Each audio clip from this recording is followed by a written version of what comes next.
Well, good afternoon, and thank you for joining us on Facebook Live for this coronavirus conversation.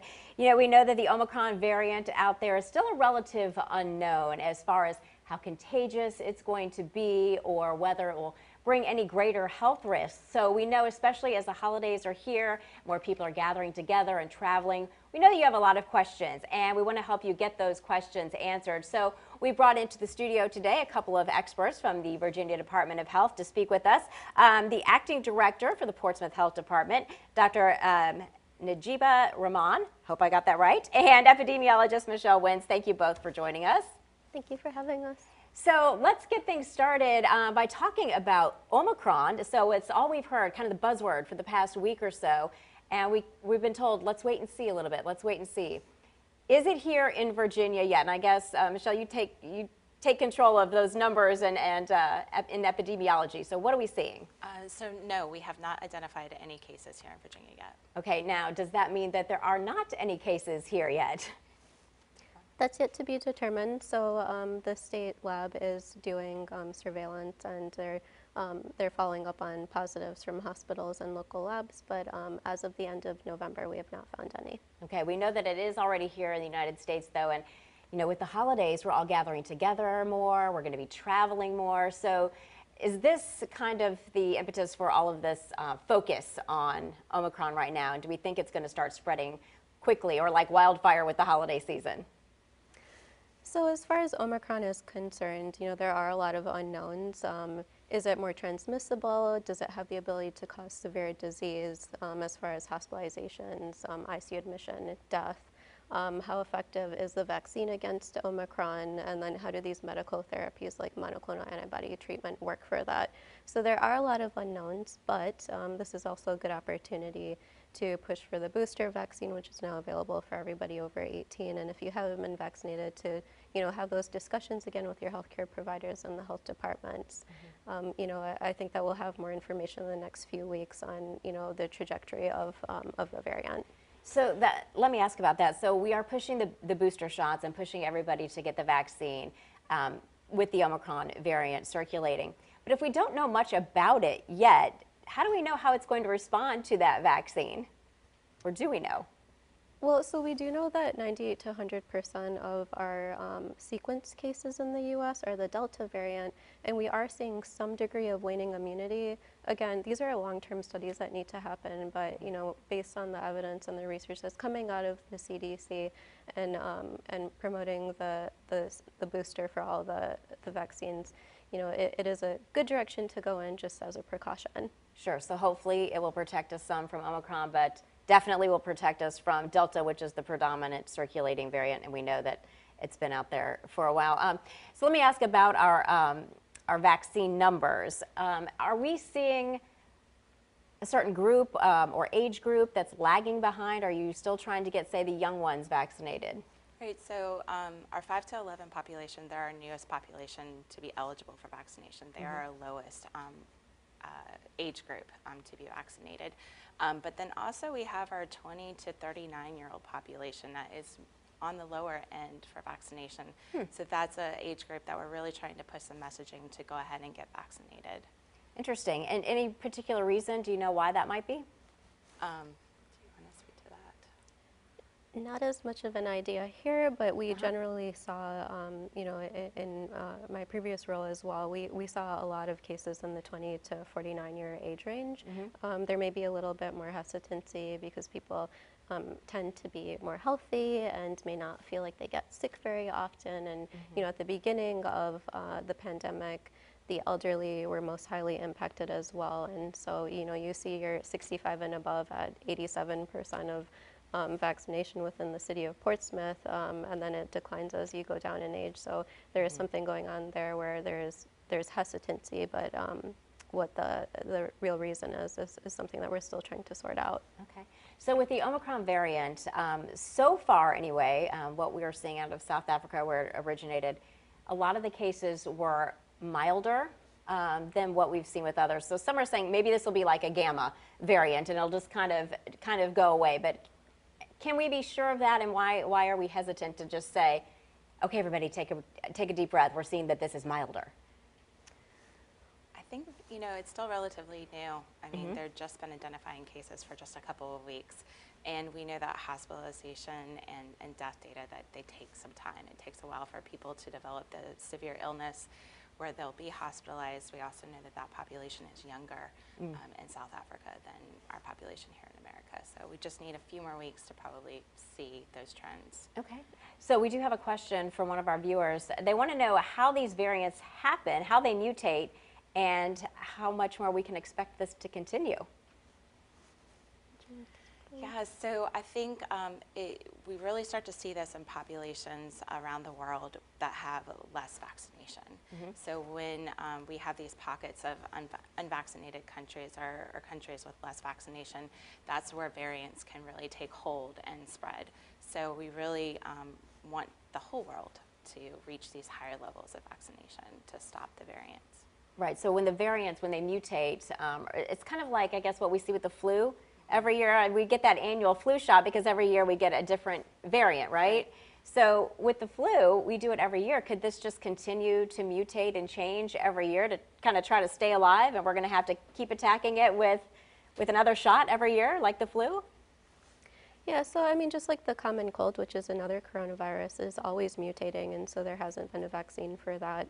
And so we're probably seeing the same thing. And so the real focus is to develop vaccines that will target those areas that are also not going to highly mutate, but then also just looking at the epidemiology over time on what Omicron is showing. And there was a lot of fear that the Delta variant could potentially not provide protection if you're vaccinated, but we are actually seeing that it has been protective if you got vaccinated. So a lot of this is just to inform the public that we are seeing something that's concerning that emerged somewhere in the world, and just to get ahead of it. So is there a fear at all of people becoming overly upset or concerned? And this whole pandemic has done a lot to folks' mental health as well. So what is your advice as far as all that we're hearing now about Omicron and how we should kind of take that? I would say really just knowing that we have a lot of tools in our toolbox now. We know that masks work. We know that vaccines are effective and that people can get boosters if it's been more than 6 months. We know that just keeping some distance between you and other people, avoiding crowded areas. And so if you do have any health concerns, you can take all of these steps to help protect yourself. We do have a question from a viewer. Why is it important to get vaccinated if you can catch and transmit it? I'm going to guess they're talking about breakthrough cases. We've heard a lot about breakthrough cases right now, and I want to follow up with that and see how many we are. But why is it important to get that vaccine then? So looking at some of the data that's rolling out right now, the majority of cases that are hospitalized that are also ending up in ICU admissions and death are in people that are unvaccinated. And again, we are, looking at data as it rolls out, and so, if we're assessing that there is some degree of waning immunity, and everybody's body is different as well, so until that information plays out, it really is the safe bet to get boosted and to get vaccinated. Okay, so what are we seeing as far as breakthrough cases here locally? Here locally in Portsmouth, we're seeing very few breakthrough cases, which is amazing. Excellent. And then those with breakthrough cases, are they ending up in the hospital at all, or is it mostly just a mild case of the virus then? We have had a few cases of folks that are hospitalized who are breakthrough cases. Normally these are people who are older or have immunocompromised positions. So the vaccine just may not have been effective for them to begin with. And so that's where I'm assuming we would still advise those folks with those immunocompromised systems to continue to wear a mask. And let me ask this about their holiday plans, because if they had planned to travel or have relatives into the home, what kind of advice might you be giving to them? Yeah, so as far as travel is concerned, it really comes down to the family to have those discussions. So if you're vaccinated, being indoors, it is recommended by the CDC to wear a mask if you're in an area of substantial to high community transmission. We are seeing that in this area. If you're unvaccinated, again, it's wear a mask. If you're unvaccinated, you're going to be in an indoor setting. And if you're outdoors for unvaccinated or vaccinated, use your judgment. If you're going to be in a crowded area, then consider wearing a mask. And another recommendation too is if you're elderly or immune compromised and high risk, whether you're vaccinated or not, is to consider having everybody tested before you get together, just so that everybody can relax a little bit and spend time together. But you know, it's really going to be on a case-by-case basis. And we talked a little bit about it before we started the Facebook Live, but I know some people probably do have the question after hearing that as well. Because we know that you can test positive or negative one day, test negative one day, then be positive the next day. So why are we still recommending people to get those tests, and why is that important? Well, so you can still have transmission if somebody's asymptomatic or pre-symptomatic where you develop symptoms later. And so, you know, at that point in time, if you're not having symptoms, then you just take that negative test as it is. But if you were exposed to somebody and, you know, you think that you were high risk, then, you know, the responsible thing would be to, you know, to do some level of quarantine so that you're not putting your loved ones and your friends at risk. Sure, so mostly if you're asymptomatic, you may not know it, but if you get that positive test, you won't go to grandma's house or grandpa's house and put them at risk. Yes. Yeah. I have a question here about childhood cases. Are we still seeing an increase in childhood hospitalization, or Miss C, and are enough kids getting vaccinated to keep those numbers down? So our hospitalizations in children are very low, which is a good thing. But we are seeing cases in that elementary age population because, you know, kids and the way they interact, and they're not great with keeping their mask over their nose and their mouth, and you know, they have lunch together and all those things. So it is really important to continue to take all the measures. Sure. You know, we are seeing hundreds of new cases every day in Virginia, and are we still seeing the severe disease that we were seeing in the beginning when we're talking about the number of cases, or are most of the cases that we're seeing now, or a good percentage of them, are they kind of milder or breakthrough cases, if you will, and it's kind of like a nuisance like a cold or a flu would be? I think it really depends on if you're a vaccinated case or an unvaccinated case. So our vaccinated cases do tend to be on the milder side. They actually are very surprised when they end up testing positive.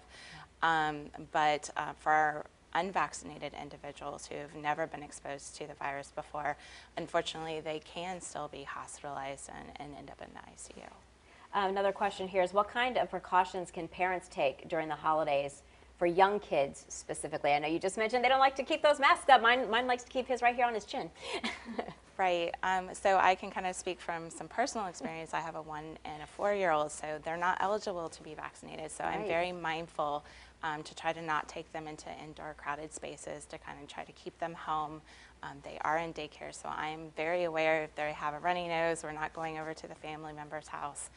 So just kind of thinking through those things. And what about things like, and I'm thinking 1 and 4, what about things like going to see Santa, or, you know, do we still need to maybe push that off for another year? A lot of parents are just kind of, hey, this is it. My kid's only going to be this age once, and I want to get him out there and get that picture. Right, and I really believe that comes down to, like, really thinking about for your family. What is the risk that is acceptable for you, and is it okay? And that just goes into everybody's medical history and social history in the family. Great. What if, and you have the opportunity now, if you could say anything to people watching as they approach the holidays and we're in this unknown of Omicron, what do you want people to know? So I would say to be safe, to continue to practice precautions. Sometimes I go back to when COVID first started, of, you know, individuals wearing masks and just making sure that they're washing their hands and being responsible. So not just thinking about yourself, but your family members as well. And, you know, we'll see how Omicron sort of plays out, and also to really consider getting vaccinated if you're hesitant about it. And then also for our teams as well, we've got a phenomenal team that can help individuals answer any questions, because we do know that there are some concerns that people have in the community about getting that. But if you don't, consider getting your booster as well. What about you, Michelle? Anything? Yes, go get vaccinated. Wear your mask if you're indoors in a crowded space. We do have a wonderful case investigation team here in Portsmouth, and they're also there to help if you do have to go under quarantine or isolation with food or any other needs that you may have to meet that. But we hope that we don't have to talk to you. So try to take all of those prevention measures. That's interesting. You touched on something I hadn't heard. So you will help if there's people in the community that have to quarantine that can't get out and provide for themselves at the moment. Tell me a little bit more about that. So we have a care resource coordinator.